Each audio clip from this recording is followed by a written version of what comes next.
"Hey, Caleb!" Dinig niyang sabi ni Karina nang mapansin man layo ang takbo ng utak niya. Sakalang siya muling napatingin dito, bahagya pa itong natawa. "Kanina pa ako salita ng salita. Mukhang ang layo naman pala ng takbo ng utak mo." "I'm sorry." Tumayo ito sa inuupo ang bangko at lumapit sa kanya. Parang nananadya pang yumukod para ipakita sa kanyang cleavage nito. Namula pa siya na magtama ang kanilang mga mata. Tila nanunuksong sabi nito sa kanya. Hinila siya sa braso. "Buti pa mag-lunch na tayo. Kumakalam na kasing sikmura ako eh. Anong oras na ba?" Hindi makapaniwala si Amira na pinayagan ni Caleb na ayusin ni Sally ang kwarto nito habang siya bawal pakialaman ng ayos nun.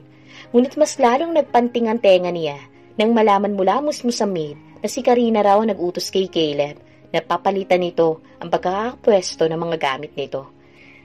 Kahit naman sinong asawa, masasaktan sa sitwasyon niya.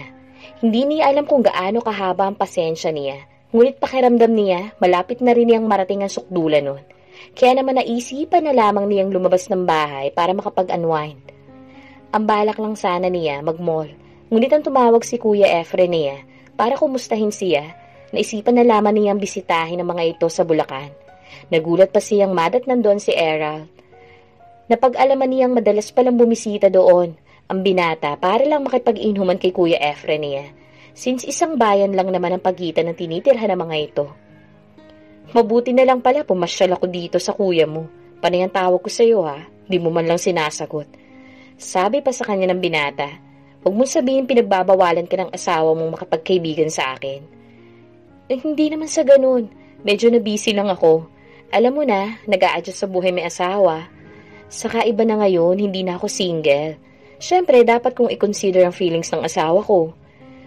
Pilit ang mga ngiting sabi niya sa kaibigan. Iyon naman talaga ang dapat na mangyari kapag may asawa ka na. Dapat i-consider mong feelings ng asawa mo. Pero sa case ni Caleb, mas gugustuhin ito na masaktan siya. Kung pwede nga lang na maglabas ng lahat ng sama ng loob na nararamdaman niya. Pakiramdam niya sasabog na talagang dibdib niya. Kaya nang makita niya ang red wine sa cabinet ng kapatid, kinuha niya yun at binuksan. Hindi siya mahilig uminom pero ngayong araw na to, parang gusto niyang maglasing. Bahala na si Batman. "Sigurado ka bang hindi ka pagagalitan ng asawa mo?" Tumatawa pang tanong ni Kuya Efren niya. Nang mapansing sunod-sunod ang sali niya ng alak sa kanyang baso. Okay naman sa mga kapatid niyang uminom siya as long as ang mga ito lang ang kainuman niya. Naalala pa nga niya noon, madalas siyang yayain ni Kuya Julio niya. Hindi kasi napapagalitan ng mga ito kapag siyang kasama. Palibhasa, alam ng mga magulang nila na hindi gagawa ng kalokohan ng mga ito kapag andun siya. Bahagya siyang napatawa ng maalala ang kanyang pamilya. Ni ayaw siyang padapuan ng mga ito sa lamok. Pagkatapos, tinatrato lang siyang parang basahan ni Caleb. Para tuloy gusto niyang magwala. "Hayaan mo si Caleb, kuya. Busy yun sa trabaho niya." Tumatawang sagot niya sa kapatid. Sa tono ng pananalita mo, mukhang nagkaroon kayo ng tampuhan ha? Matiim na tanong ng kapatid niya sa kanya. "Hindi ha, ang perfect kaya ng asawa ko. Gwapo, mayaman, matalino, at mahal na mahal ako." Pagsisinungaling niya. Saka tumawa ng pagkalakas-lakas. Maya-maya, tinignan siya ni Errol. Medyo umiikot na ang paningin niya. Hindi naman kasi siya sanay na uminom ng marami. "Kung ikaw kaya na pangasawa ko, masaya kaya ako ngayon?" Malungkot na tanong niya rito. Kumunot ang noon ni Errol. "Bakit? Hindi ka ba masaya sa asawa mo?" Napangisi siya. Sino naman may sabi sa'yo hindi ako masaya sa asawa ko? Mukha ba akong hindi masaya ha? Ani ang sinabayan pa ng malakas na tawa. "Ako ang pinakamasayang babae sa buong mundo ngayon. Ang swerte-swerte ko nga alam mo ba yun?" Nangunot ang noon ni Caleb nang tawagan siya ng Kuya Efren ni Amira at ipaalam sa kanya na doon na raw magpapalipas ng gabi ang babae sa bahay nito. Ngunit hindi siya pumayag, kaya sinundo na lamang niya ito. Sa lahat ng ayaw niya, yung basta-basta na lamang umaalis si Amira nang hindi man lang nagpapaalam sa kanya. Pinauwi na niya si Mang Roy dahil gabing-gabi na. Kailangan na nitong magpahinga. Hindi na bumabata si Mang Roy. Hindi na nito kaya makipagsabayan sa kanya. Siya na lamang ang sumundo kay Amira. Dumilim pa ang mukha niya nang datnan niya si Errol na kainuman ni Efren. Si Amira raw nasa guest room na at natutulog. Iritadong pinasok niya sa loob ng guest room si Amira. Pumunta ba si Amira dito para makipagtagpo kay Errol? Alam niya na super close ang dalawang yun. Kung hindi niya pinagbawalan si Amira, marahil ay kahit sa bahay nila, pupuntahan nito ang babae. Kaya ba dito na lamang nagtatagpo ang mga ito? Alam niyang kaibigan lang ang turing dito ni Amira, ngunit naiinis pa rin siya na parang umaasa pa rin si Errol dito, kahit na alam naman itong may asawa na ito. Nagangalit ang kanyang mga bagang nang maamoy ang alak sa hininga ng asawa. Binuhat niya ito at walang imik na isinakay sa sasakyan. Ni hindi siya nagpaalam pa kay Efren nang patakbuhin niya ang kanyang kotse. "Oh hi, sweetie!" Narinig pa niyang bati ni Amira na magmulat ng mga mata at namumungay na tumingin sa kanya. "Am I just dreaming?" Muli nitong pinikit ang mga mata. "Hindi ka dapat basta-basta umaalis nang hindi nagpapaalam." Yamot na sabi niya rito. "Bakit? Kung nagpaalam ba ako, papayagan mo ako?" "Saka anong naisipan mo? Bakit mo ko sinundo? Sana hinayaan mo lang ako na doon ako matulog kina Kuya Efren para malaya kayo makapaglampungan ng Karina mo." Ramdam niya ang selo sa tono ng pananalita nito. Naiinis siya at the same time, parang gusto niya ng pakiramdam na nagsiselos ito kay Karina. Pero hindi siya nagsalita. Hinayaan na lang niya itong magsalita na magsalita. "Damit, akala mo nakakatawa ka? Mukha lang akong tanga sa'yo. Hindi ko na yata kaya magtiis pa eh. Parang gusto ko na mag-file ng annulment para makalaya ka na. Para magsama na kayong muli ng Karina mo. Total, siya naman talaga ang mahal mo, hindi ba?" Bahagya siyang napalingon dito. "Sa palagay mo, papayagan kong makipaghiwalay ka sa akin?" Inis na sabi niya rito. "Nag-e-enjoy ka talagang makita ako nasasaktan, no?" Tumawa ito ng malakas. "Once and for all, tapatin mo nga ako, ha, Caleb? Kahit minsan ba minahal mo ako?" Napakurap-kurap siya. Parang may gustong isigaw ang maliit na boses sa kanyang dibdib, ngunit pinigilan niya yung lumabas. "Bahala ka. Kapag nawala ako sa buhay mo, saka mo lang siguro marirealize kung gaano ako kahalaga sa'yo. Walang babaeng magmamahal sa'yo ng kagaya ng pagmamahal na nararamdaman ko para sa'yo, Caleb. Tandaan mo yan." Umaagos ang luhang sabi nito sa kanya. Saka nanahimik na ito. Nang muli niya itong tignan, naghihilik na ito. Napapalo siya sa manibela. Nagagalit siya. Kung kanino hindi niya tiyak. Basta ang tiyak lang niya, nasasaktan na rin siya sa nangyayaring ito sa kanila ni Amira. Hindi alam ni Amira kung nananaginip lang ba siya, ngunit masarap ang pakiramdam na buhat-buhat siya ni Caleb habang papasok ng kwarto. Namumungay ang kanyang mga mata na napangiti rito. "Make love to me, Caleb." Halos paanas lang nasabi niya dito. Nang ilapag siya nito sa kama, bahagya pang natigilan sa sinabi niyang lalaki. Ikinawit niya mga braso sa leeg nito at siniil ng halik sa muli itong tinignan. "Angkinin mo ako muli kahit sa panaginip lang," sabi niya rito. Nagsusumamo ang kanyang tinig. Akala kasi niya panaginip lang ang nangyayaring ito. Muli niya itong hinalikan hanggang sa maramdaman niyang tinutugunan nito ang mga halik niya. "Damit, Amira," napapamurang sabi ni Caleb. Habang pinapanood siya, ng mga sandaling iyon, pakiramdam niya, ibang tao siya. "Damn, Amira." Parang hindi na niya kayang basta na lamang panoorin si Amira habang nagsasayaw ito sa harapan niya, kung kaya't hinila niya ito pahiga. Nagagalit na naman siya sa kanyang sarili pagkatapos niya itong angkinin. Shit! Kinuskus niyang mabuti ang kanyang buong katawan. Pakiramdam niya, pinagtaksila na naman niya ang kanyang pamilya sa ginawa niyang ito. Nasa bunutan niya ang kanyang sarili saka naiiyak na napaupo sa tapat ng shower. Isang napakagandang panaginip. Nakangiti pa si Amira nang ipikit na naman niya ang kanyang mga mata. Nagtataka pa siya nang magising siyang hubot-hubad kinabukasan. Saka lang niya na-realize na hindi pa naginip lamang ang namagitan sa kanila ni Caleb. Totoong nakipagtalik siya rito kagabi. Napakurap-kurap siya. Hanggang ngayon, tila nararamdaman pa rin niya mainit itong mga halik sa kanyang buong katawan. Nagiinit na naman siya nang maalala kung anong kanyang ginawa. Pinamulahan siya ng muka. Hindi pa naginip lang na nagsayaw siya ng hubot-hubad sa harapan nito. Daig pa niyang isang prostitute. Hindi niya akalaing ganun siya ka-wild kagabi na parang ang dami-dami niyang karanasan. Masakit nga ang buong katawan niya at ang kanyang ulo nang bumangon siya. Pagtingin niya sa orasan, nagulat pa siya dahil 10:00 na pala ng umaga.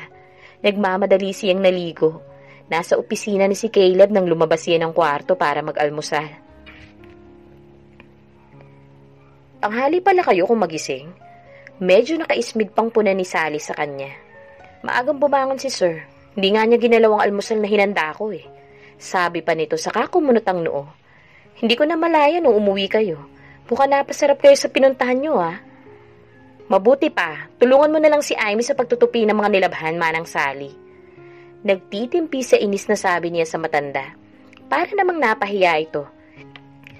Nagmamadali itong lumabas ng kusina. Bahagya pa siyang nakaismid nang sundan nito ng tingin. Pinabalik pa ito ni Karina para maging espiya nito. Nagngingit-ngit ang kaloobang humigop siya ng kape. Nasa meeting ay malayo ang tinatakbo ng isipan ni Caleb. Hindi niya alam kung bakit hindi mawala sa kanya ang nangyari sa kanila kagabi ni Amira. Ngayon na rin lang niya nadiskubre na may wild side din palang tinatago ang babaeng yun. Muli na naman nag-init ang kanyang katawan nang maalala ang ginawa nito kagabi. Hindi tuloy niya namamalayang may ngiti ng sumisilay sa mga labi niya, habang ginugunita ang masarap na pinagsaluhan nilang dalawa. Ngunit kaagad ring napalis iyon nang ma-realize ang kanyang ginagawa. Muling nabalik sa seryosong mukha niya at pinilit na lamang na mag-concentrate sa meeting. Pagkatapos ng meeting, sinabihan niya ang kanyang sekretarya na baka hindi na siya makabalik sa opisina. Kaya't kinansela na lang niya ang meeting niya sa isang kliyente mamayang hapon. Ewan ba niya ngunit parang hinahatak ang katawan niya na umuwi na lamang ng bahay. Naiinis nga siya sa kanyang sarili dahil alam naman niya ang totoong dahilan kung bakit gusto niyang umuwi ngayon.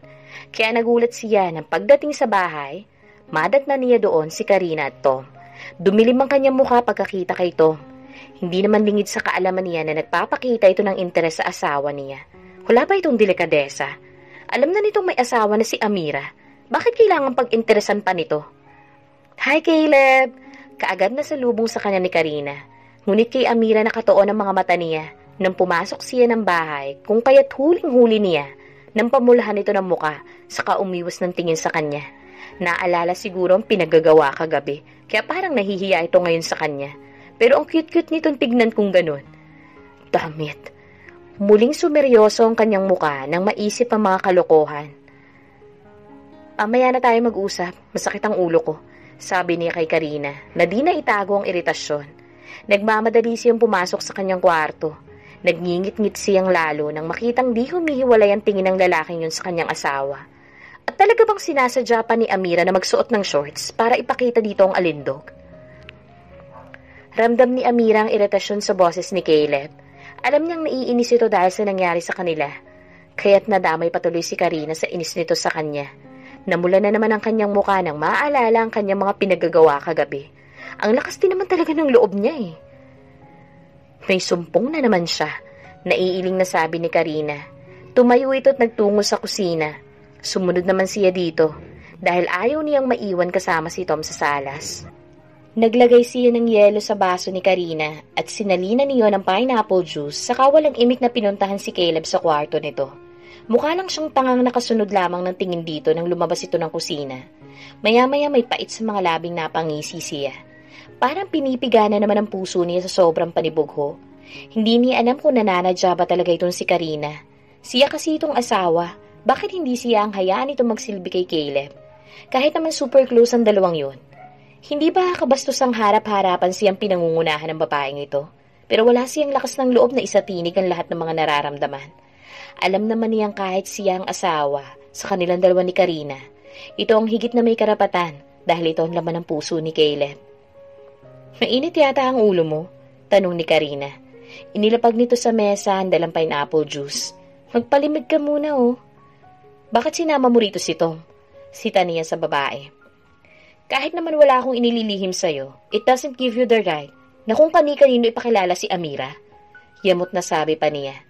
Huwag mo sabihin pati ang tungkol doon. Sinabi mo rin sa pinsan mo. Hey, relax! Sabi ni Karina sa kanya. You sounded like a jealous husband. Hindi niya alam kung natawa o naiinis ang ekspresyon ng mukha nito. habang nakatingin sa kanya. Natigilan siya. Oo nga, bakit parang naaapektuhan siya sa presence ni Tom? Bakit hindi mo nalang hayaan si Tom na makipagkaibigan kay Amira? Alam ng pinsan ko ang limitasyon niya. Besides, wala ka namang planong seryosohin si Amira, right? Hindi siya sumagot. Nilapitan siya ni Karina. Caleb, come on. Mas mabuti ngang may ibang nakakausap si Amira bukod sa'yo. Hindi naman tamang sa kanya mo ibunto ng lahat ng galit mo sa daddy niya. Masuyong sabi nito sa kanya. Hinawakan nito magkabilang pisngi niya. Hindi ba dapat natin pagtuunan ng pansin ngayon ay ang ating mga sarili? Nanunukso ang mga matang tanong nito sa kanya. Napahinga siya ng malalim. Don't tell me, totoo nagsiselos ka sa pinsan ko. Of course not! Wala akong pakailam kahit sino pang lalaki makasama ni Amira. Inis na sabi niya, saka tumayo na. Hinawakan ng isang kamay ni Karina palabas ng kwarto. Hindi nakaligtas kay Amira ang magkahawak na mga kamay ni Caleb at Karina. Nang lumabas ang mga ito, kitang-kita pa niyang mabilis na nagbitaw ang dalawa nang makita siya na para bang nahuli niya sa isang krimen na karumalduman. Hindi na lamang siya nagpahalata na nasasaktan siya. Malapit na niyang mamaster ang The Art of Deadma. Ngumiti pa siya sa mga ito. Maghahanda ako ng merienda, sandali lang. Ani ang tumalikod na't nagtungo sa kusina. Kinagat pa niyang ibabang labi upang huwag siyang mapaiyak. Nagulat pa siya nang sinundan siya sa kusina ni Tom. Sorry for that. Halos pabulong na sabi nito sa kanya. I know they are being insensitive. Pero for sure, wala namang mali siya sa kanila yon. Bukod kasi sa naging magkaibigan na rin sila, kaya naiintindihan ko naman yun. Pilit ang mga ngiting sabi niya kay Tom. Inilabas niya sa fridge ang ginawa niyang chicken spread at gumawa ng sandwich para sa mga ito. Parang ako lang. Gusto ko lang makipagkaibigan sa'yo. Matiim na sabi nito sa kanya. Pero alam ko ang limitations ko. Salamat. But damn it, kung single ka lang, hindi talaga kita papakawalan pa. Makahulugang sabi nito sa kanya. May pait sa mga labing napangiti siya.